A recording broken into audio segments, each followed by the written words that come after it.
Senator Gravel, what a lightning rod you are. Welcome back to Brian and the Judge. Lightning rod, my God, I'm the truth out there, giving people real information rather than what they've been drugged with. Well, tell us, you were all over Hillary and Obama about voting on a vote inside in the Senate yesterday. Obama for not showing up and the Senate and Senator Hillary Clinton for not voting, which you think is the right way when it comes to Iran. Tell me about the resolution and why you took him to task. Well, the resolution essentially declares a military part of Iran to be terrorist, and it's written by Joe Lieberman and Senator Kyle. Now, Lieberman is the one who wrote the resolution for the invasion that permitted George Bush to invade Iraq, and of course that's been a disaster for us, and it was sold to the American people on the basis of fraud.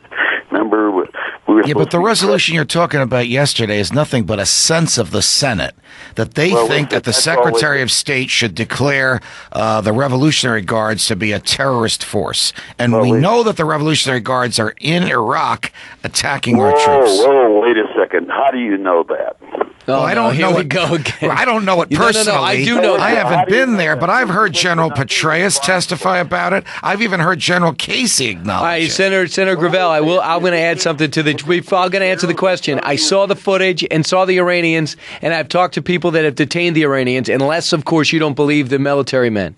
Well, of course I don't believe the military men. What do you think they're saying? They're saying what the White House wants them to say. Wow, you're impugning their integrity? Let me make it a little easier for you. If Iraq was sending weapons to the insurgents, if that were being used to kill our troops, what should be the response? Well, what would be your response if I turn around that we equip American troops to kill Iraqis? Now, here, you've got to have a uniform standard, and you apparently do not. That's very sad. Now, what would you two guys be saying if they were spending millions of dollars in the United States to destabilize our government? I'm just trying to think, who took the hostages? Who took the hostages? Those the Ayatollah Khomeini, or did we take their people? No, you're a little weak on history, and we've proven that the last time, but let's go at it again. Right now, in 1953, there were only two democracies in the Middle East. One was Israel, and the other was Iran.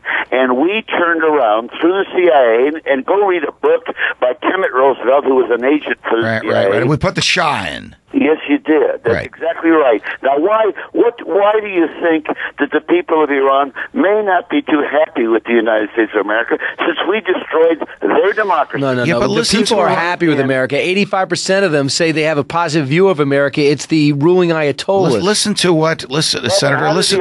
President Ahmadinejad just in the past 3 days. Israel should be wiped off the face of the earth. Now, how can you tolerate... How do you think Ahmadinejad got there? We put him there. Here, wait a minute. We put Ahmadinejad there? Well, of course, if you'll know that the president before him, Hamadi, turned around and helped us get rid of the Taliban in Afghanistan, and after they helped us, what George Bush did was to declare Iran an axis of evil, and this guy lost the election, who was a moderate, who was helping us, and he lost the election to Ahmadinejad. Now, would you not conclude that after we dump in their face that they would turn around and elect some petty demagogue? And the guy doesn't have any power. He's not a commander-in-chief. He's got as much power as Gardner, Vice President Gardner, said about the vice presidency in this country. It's not worth a bucket of warm spit. Yeah. Shouldn't the Israelis be concerned when he threatens their very existence? And don't we have a treaty to defend Israel? Wait a second. We give Israel a lot of money every year, and we continue to oppose their expansion of the settlements, and yet they still do that. And so are they honoring their respect for our will? Please, you fellows... You think the settlements are the chief problem inside Israel? Do you think Israel is fomenting... Wait a second. Of course they are, and you don't know that? Of course it's not. Terrorism is the problem inside Israel. They have a Hamas running Gaza, and you think the settlements in the West Bank are the issue? said, why do you think there's terrorism inside of Israel? Okay, so Israel foments the terror. Violence. They'd have their streets paved in gold if they would stop blowing themselves up. Please, gentlemen, let's just. You do not accept the general human theory that violence begets violence. Peace and love begets peace and love. And so we are the country. Here, let's just take this figure about Iran. Iran has not been to war in the last 110 years. Yeah, because they can do a terror war and blow up the Khobar towers and Senator, planes. what's your game plan for getting the Democratic nomination? Get on programs like this and bring some knowledge and wisdom to your discussions. What would you do about China? What would you do about China and trade? Obviously, there's issues there. Wait a second. There's issues there? What are they? You don't like buying products from China? The next time you go to the store, read the label, made in China, don't buy it. Don't come and tell me That's your policy? you want to put on a tariff and start a world trade war. Well, what are you talking about?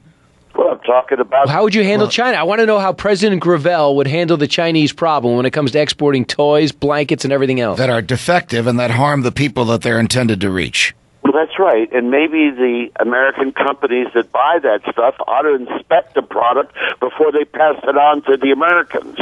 Well, maybe that's something we agree on, because Mattel was crazy not to blame the Chinese factories that produced this junk. Why were they doing that? That was American enterprise at its best. Why? Lack of conscience, interested in the buck and nothing about it. Right. They want Chinese laborers with no health and safety regulation to work at 25 cents an hour to produce toys that will hurt American babies.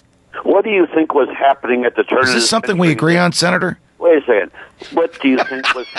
Wait a second. Well, first off, I don't think you fellows have enough knowledge of history that we can find areas of agreement. Well, the good news is you're there to teach it to us. That's right. Go in and read what happened at the turn of the century in this country, where the meatpacking industry was putting out garbage and selling it to the American people. Oh, absolutely. Read Sinclair Lewis's The Jungle. It'll curl your hair. Right. Exactly right. And you don't think that there's elements of that going on in China as they're trying to catch up to the 21st century? Right. Hopefully the workers will catch up, force those prices up, and then also balance out the trade between our countries. Senator Gravel, you got us to agree. Senator Mike Gravel, thanks for joining us. You think it. They say it. Brian and the Judge on Fox News Talk.